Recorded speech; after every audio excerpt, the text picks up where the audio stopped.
Hi everyone! For those of you who are new to my channel, I'm Anka and you're watching Lifestyle with Art. In today's video, I'm showing you how you can create simple bookmarks for you or as a gift. I've chose two models, but there are a lot of types that you can make and be creative in your own way. For the first model, I've started by cutting a thick paper into long sections and I made a hole at one side. Then you can continue by simply writing your favorite quote and adding some creative accents. Personally, I've added some gold or silver wax seal. I hope you enjoy the rest of the video, and if you try to do your own bookmarks, please tag me in your photos because I would love to see what you've created.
For the second model, I've started by painting some acrylic flowers on a medium paper.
to see the whole video with this painting, please tell me in the comments and I'll make a different and more detailed video.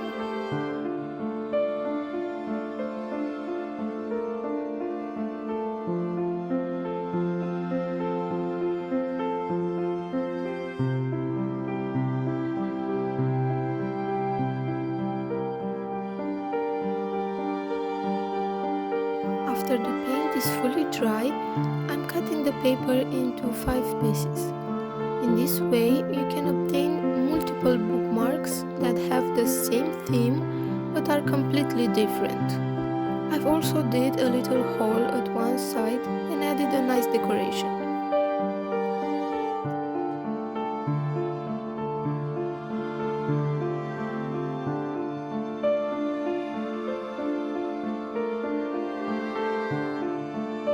Thank you for watching, and before you go, don't forget to subscribe and hit the notification bell for more art related videos. I'll see you in my next one. Bye guys!